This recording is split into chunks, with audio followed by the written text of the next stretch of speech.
আলু বিশ্বের অন্যতম একটি প্রধান ফসল। অন্যান্য ফসলের সাথে আলুর অবস্থান ধান, গম ও ভুট্টার পরপরই। বাংলাদেশেও এটি একটি প্রধানতম ফসল। এটি সাধারণত সবজি হিসাবে বেশি ব্যবহৃত হয় আমাদের দেশে। পৃথিবীর মোটামুটি 40টি দেশে এই আলু মানুষের প্রধানতম খাদ্য। স্টার্চ জাতীয় খাদ্য হিসেবে ভাতের বিকল্পে আলু অতি উত্তম একটি খাদ্য। আলু দীর্ঘদিন সংরক্ষণ করা যায়। বাংলাদেশে আলুর হেক্টর প্রতি গড় ফলন 11 টন, যা 20 টন পর্যন্ত বৃদ্ধি করা যেতে পারে। দেশীয় জাতের মধ্যে আলুর বেশ কিছু জাত থাকলেও বর্তমানে কৃষকরা হাইব্রিড বা উচ্চ ফলনশীল জাতগুলোর প্রতি বেশি আগ্রহী। এটি বাড়ির আঙিনা, ছাদ কিংবা টবেও লাগানো যেতে পারে।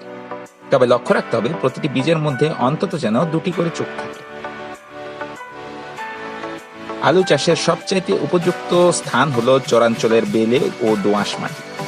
দেশের ভূপ্রকৃতি ও জলবায়ু অনুযায়ী আলু রোপণের উপযুক্ত সময় হলো নভেম্বর মাস। রোগমুক্ত আলুর বীজ বপনের 30 থেকে 35 দিন পর গোড়ার মাটি ঠিক করে দিতে হবে এবং আগাছা দমন করতে হবে। শীতকালে পানির স্বল্পতা থাকার কারণে সেচ দিতে হয়, নতুবা আলুর উৎপাদন কমে যায়। তবে বৃষ্টিপাত আলু চাষের ক্ষেত্রে অত্যন্ত ক্ষতিকারক। আলু পরিণত হলে গাছ শুকিয়ে যায় এবং হেলে পড়ে।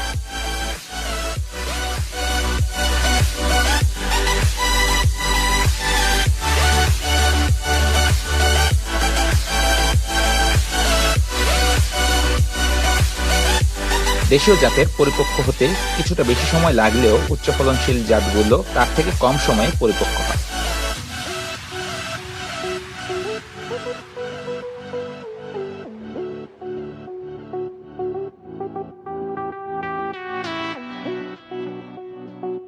যে আলুগুলো দেখছেন এগুলো উচ্চ ফলনশীল জাতের লাল আলু।